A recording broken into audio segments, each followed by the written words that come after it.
Something left the ground tonight that Iran will never see coming. No transponder signal, no radar return, no heat signature Iran's systems could track. It was already airborne, already pointed east, already climbing through the dark above Missouri, burning fuel across an ocean that has no idea what is crossing it.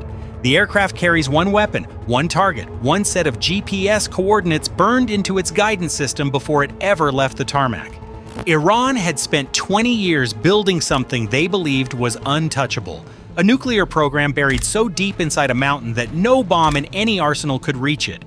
They built it to survive a war. They built it to survive a strike. They built it to be the one asset that outlasted any conflict and kept Iran's strategic deterrence alive on the other side. The assumption was the vulnerability, and the moment Iran finds out, it will already be over.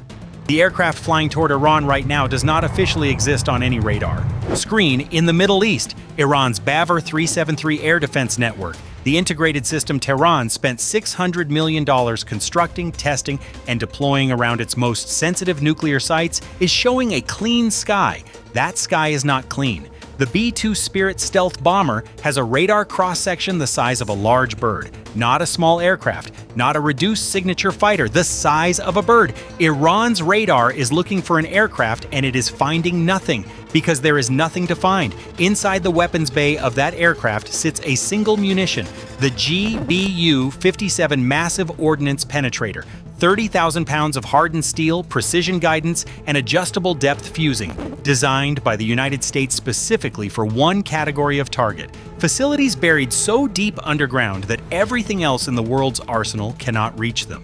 Fordow was that category of target. Fordow Fuel Enrichment Plant sits carved into a mountain in western Iran. Outside the city of Qom, reinforced concrete tunnels, hardened access routes, the centrifuge halls where Iran has been enriching uranium buried under 60 meters of solid granite. Iranian nuclear engineers built it that way after watching what happened to above-ground facilities. They ran the physics. They calculated the depths. They believed the rock made it untouchable. They forgot about the weapon that was built specifically for the rock. Here is what Iran built, and here is why they believed it would survive anything. Fordow is not a reinforced building. It is not a bunker with a thick roof. It is a fully operational industrial enrichment facility constructed inside a mountain, tunneled into the rock itself, with the primary centrifuge halls located at depth far below the surface. The tunnels leading to it are reinforced. The access routes are hardened. The facility was engineered to be resistant to conventional penetrating munitions of any size available at the time of its construction. Iran disclosed the facility to the International Atomic Energy Agency in September 2009. Western intelligence had already known about it for years. The disclosure was not a confession. It was a calculation. Tehran understood that acknowledging the facility before it was exposed was more advantageous than being caught operating it in secret.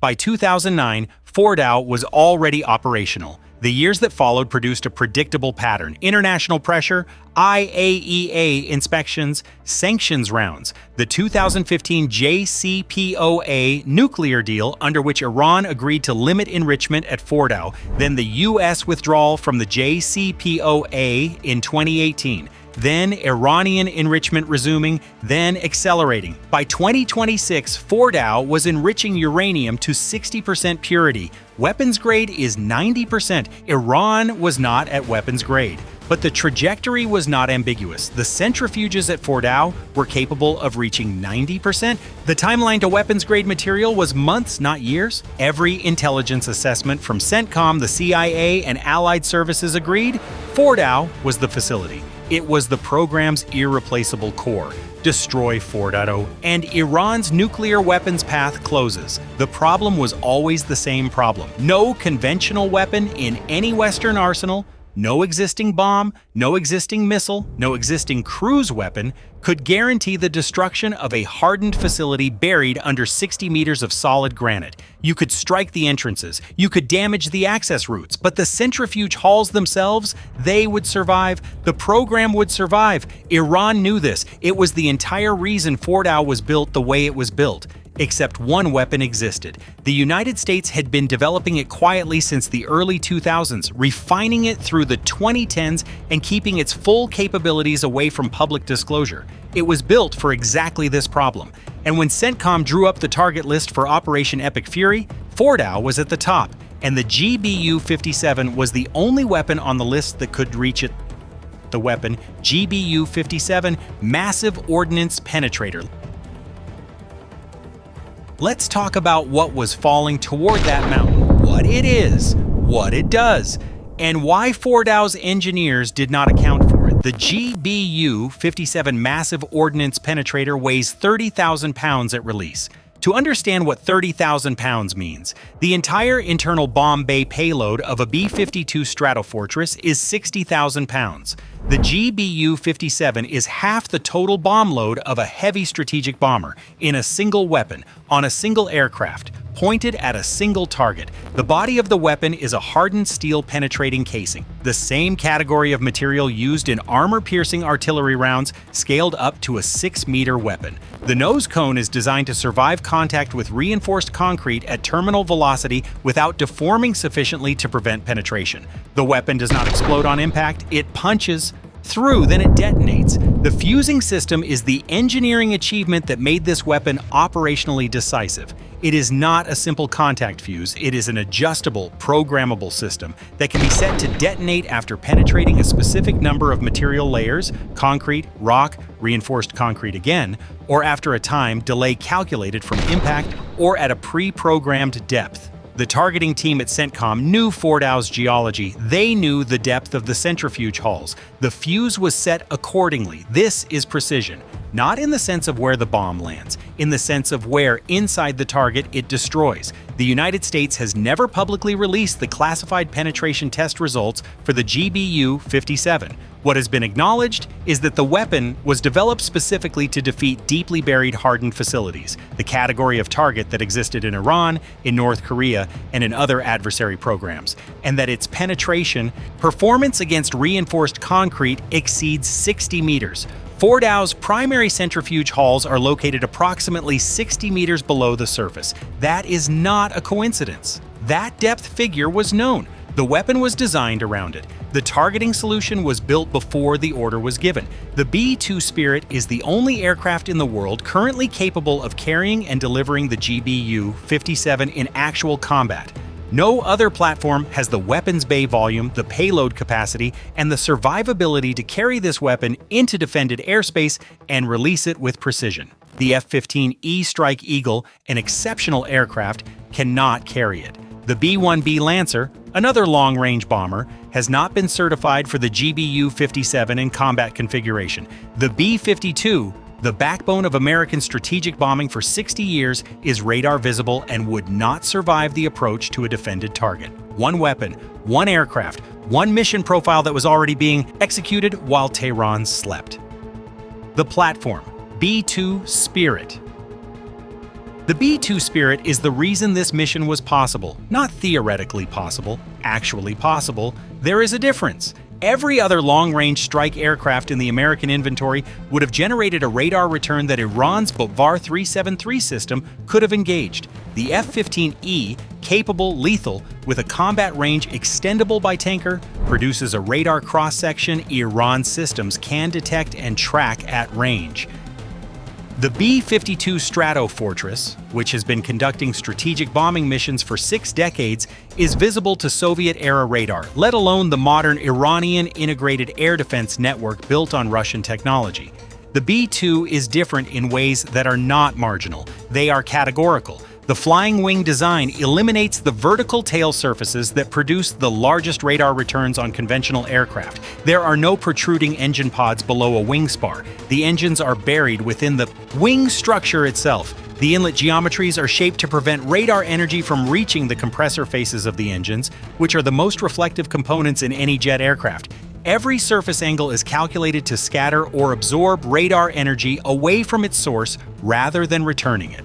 The airframe is coated in radar-absorbent materials that add another layer of signature reduction on top of the geometric design. The result, a radar cross-section of approximately 0.1 square meters. A conventional fighter aircraft in combat configuration returns between 1 and 10 square meters. A A strategic bomber like the B-52 returns hundreds. A large commercial airliner returns dozens. The B-2 returns less than a large bird in flight. Iran's radar operators were watching their screens that night. Their systems were active. Their operators were at their stations. The Bavar 373 network around Fordow was fully operational. They saw weather returns. They saw the transponder signals of commercial traffic at altitude. They saw the routine radar clutter of a normal night sky over western Iran. They saw nothing military. The B-2 was already past their outer detection range, already overhead, already at its release point. The bomb was already falling before any alarm sounded, because no alarm sounded, because there was nothing to trigger one. There are 20 B-2 Spirits in the United States Air Force inventory. Every one of them is based at Whiteman Air Force Base in Missouri. The aircraft that struck Fordow took off from a base 9,000 kilometers from its target, flew through the night across the Atlantic, was refueled by KC-135 tanker aircraft over the ocean, continued through the Indian Ocean region, and arrived over Iran without once becoming visible to any radar system in any country along its route. 30 hours of flight, one weapon, one target, 0 radar returns. The strike. This is what happened at Fordow in the early hours of the morning while the IRGC operators responsible for protecting it were watching a clean radar screen. The B-2 reached its weapons release point without detection. The precise coordinates had been programmed into the aircraft's targeting system before departure. The approach was flown at altitude, on a profile calculated to minimize any residual acoustic signature that might reach Iranian listening posts on the surface below.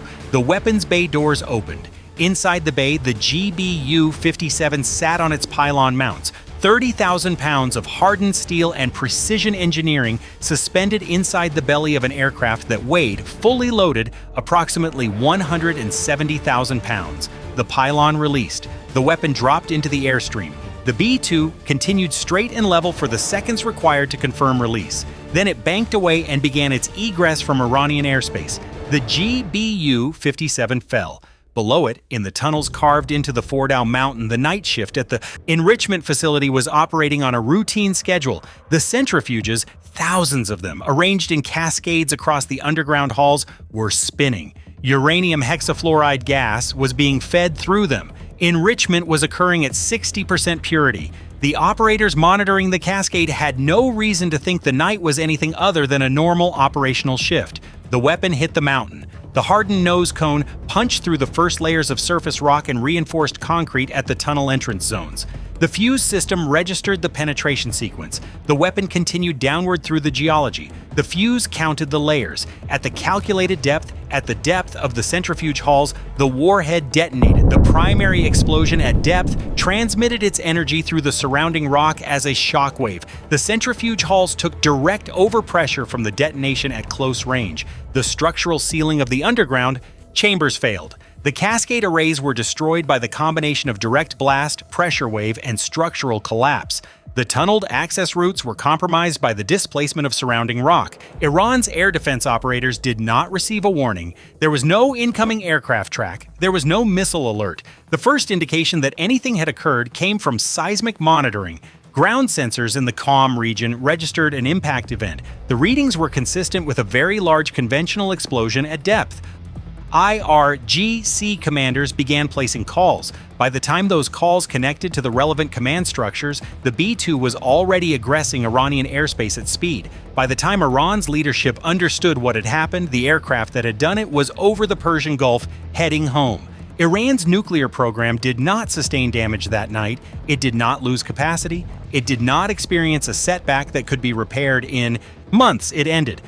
But Fordow was not the only thing that exploded in Iran that night. 300 kilometers southwest of Qom, in the dark water of the Persian Gulf, something else had been waiting. It had been waiting for 72 hours, sitting below the surface, silent, undetected, never rising above periscope depth, never transmitting, never giving Iranian naval monitoring any reason to know it was there. The USS Charlotte, a Los Angeles-class nuclear-powered attack submarine, one of the most capable subsurface strike platforms in the United States Navy inventory. At 0317 local time, 5 minutes after the GBU-57 impacted Fordow, the USS Charlotte fired. Tomahawk Block 5 cruise missiles launched from the submarine's vertical launch system. The weapons breached the surface of the Persian Gulf in sequence, ignited their turbofan engines, and turned northeast toward the Iranian coastline. GPS guidance, terrain-following navigation, multi-mode seekers programmed with the precise coordinates of every critical piece of infrastructure on a single island, Karg Island. Karg Island is not a military installation. It is an oil export terminal, it is a pumping station, it is a network of jetties, storage tanks, pipelines, and loading infrastructure sitting 20 miles off Iran's southwestern coast in the Persian Gulf. It is the facility through which 90% of Iran's oil exports flow every single day, 1.8 million barrels per day. The financial artery of the entire Iranian state, its military budget, its proxy network funding, its missile program, its drone production, its IRGC salaries. Every dollar of it originates from the crude oil that moves through Karg Island's export infrastructure. The Tomahawks hit the storage tank farm first, dozens of tanks each holding millions of barrels of crude ignited in sequence. Then the pumping stations, the infrastructure that moves oil from the pipeline network to the loading berths. Then the jetties themselves, where supertankers dock to take on Iranian crude. The loading arms, the manifold systems, the metering and control infrastructure. Karg Island's export capacity was destroyed in under 12 minutes. Iran woke up on the morning after Operation Epic Fury's opening strikes with no nuclear program and no oil income. Simultaneously, in the same night's operation, the B-2 removed the nuclear deterrent. The USS Charlotte removed the economic engine that funded everything else. No country in the history of modern warfare has ever lost both in a single operational window. Not in one night. Not to weapons fired from platforms it never detected and could not engage. Iran's response, the Hormuz Gambit.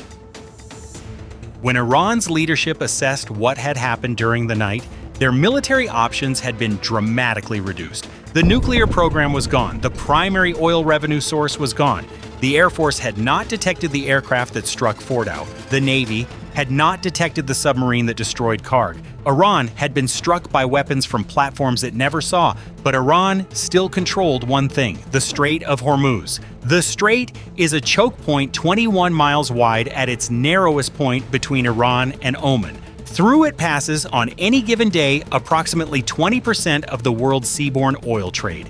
Tankers moving crude from Saudi Arabia, the UAE, Kuwait, Iraq, and Qatar to Asia, Europe, and everywhere else must pass through this channel. There is no viable alternative route. The pipelines that bypass the strait have limited capacity. The strait is irreplaceable. Iran closed it. The logic was strategically coherent even if economically self-destructive. Iran could no longer export oil. Karg Island was destroyed. But closing the strait meant nobody else in the Gulf could export oil either. Saudi Arabia, the UAE, Kuwait, Iraq. Every barrel of Gulf crude suddenly had no maritime exit. Global oil prices spiked 40% within 72 hours. The economies most dependent on Gulf oils, China, Japan, South Korea, Germany, went into emergency recalculation mode. Every energy minister in every major importing nation was making calls at hours that were not working hours.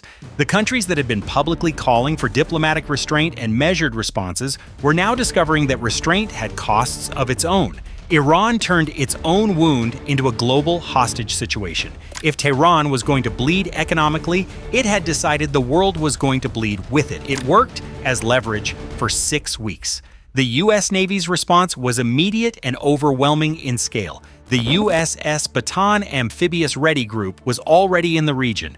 2 additional carrier strike groups repositioned into the Gulf of Oman within 48 hours. Mine countermeasure vessels, the MCM ships that exist precisely for this scenario, began clearing the strait within 2 days of closure. The U.S. Air Force maintained continuous combat air patrols over the choke point. The strait was reopened on a U.S. timeline, not Iran's, not the UN's, not through negotiation. But the 6 weeks it remained closed had already done its work. Every major economy had absorbed the disruption. Every energy security analysis in every major capital had been rewritten. The message received in Beijing and Tokyo and Seoul and Berlin was not the one Washington intended to send. The message was, the Persian Gulf can be closed. It has been closed. and the country that closed it had already lost its nuclear program and its primary oil export infrastructure. A country with nothing left to lose is a dangerous negotiating partner. The cost of winning. Now here is the honest account of what the opening strikes of Operation Epic Fury achieved and what they did not. Fordow is gone. The facility cannot be reconstituted quickly. The centrifuge cascades that were destroyed represent years of procurement under sanctions, careful engineering, and the accumulated technical expertise of Iran's nuclear program. Importing replacement centrifuges requires components that U.S. export controls and the broader international sanctions regime actively prevent from reaching Iran. Rebuilding the underground infrastructure destroyed by the GBU-57 would require construction access, equipment, and a security environment that does not currently exist. Iran's nuclear weapons path has been closed, not delayed, not set back by a year or two, structurally closed, in the sense that the facility at the center of the program no longer exists. That is an extraordinary military and strategic achievement. It is what 20 years of diplomacy, what rounds of international sanctions, what IAEA inspections, what the JCPOA, what all of it combined failed to accomplish. One aircraft, one bomb, one night. Karg Island's export infrastructure is destroyed. Iran has no oil export revenue while the terminal remains non-operational. The reconstruction timeline under normal peacetime conditions would be 2 to 3 years minimum. The storage tank infrastructure alone takes 18 months to replace at scale. Under active sanctions, with U.S. export controls blocking access to the specialized petroleum infrastructure components Iran needs, the timeline is indeterminate. This is not a financial setback for Iran. It is the elimination of the state's primary income source for an indefinite period. But here is what the strikes did not resolve. The United States destroyed Karg Island from a distance. Submarine-launched Tomahawks fired from a platform that was never visible and never at risk hit the terminal with precision and withdrew. Nobody planted a flag. Nobody landed on the island. Nobody occupied the terminal infrastructure. President Trump publicly considered doing exactly that, physically seizing Karg Island. The facility sits 20 miles off Iran's coast. U.S. naval forces operating in the Persian Gulf have the capability to land and hold a position on the island. Occupying the terminal would give Washington direct physical control of the infrastructure through which Iran's oil, once rebuilt, would have to flow. It would be leverage of an entirely different order. The administration chose destruction over occupation. The reasoning was strategic and honest. Destroying the terminal from range is achievable at minimal cost and 0 American lives at risk. Occupying an Iranian island is a ground war commitment. It requires troops on contested terrain, a logistics chain to supply them, an air defense umbrella to protect them, and a political decision to hold that position against Iranian attempts to retake it. The United States is not prepared to make that commitment and does not want to, so the terminal is destroyed, the island is Iranian, and who ultimately controls what gets built there, and on what terms and when remains an open question that military strikes alone cannot answer. That gap between military achievement and political resolution is not a failure. It is the honest cost of a strategy that chose precision destruction over occupation. The war achieved its military objectives completely. The political architecture of what comes next has not been built yet. Global stakes. Let's talk about what the rest of the world woke up to on the morning of day 2. The destruction of Karg Island removed 1.8 million barrels per day from the global oil supply. The Strait of Hormuz closure blocked 20% of the world's seaborne oil trade. Both happened inside the same 24-hour window. There is no precedent in the post-war energy order for a simultaneous supply removal and transit blockage of this scale occurring in a single operational period. China sources approximately 40% of its total oil imports from Persian Gulf producers.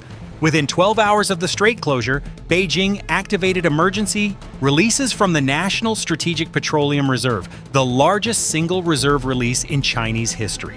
The Japanese government convened an emergency cabinet session before the morning news cycle had begun. South Korea, which sources over 70% of its crude from the Gulf, activated its energy emergency protocol for the first time since the 1970s oil crisis. The United States coordinated an emergency release from the Strategic Petroleum Reserve and pressed Saudi Arabia to maximize production from its spare capacity.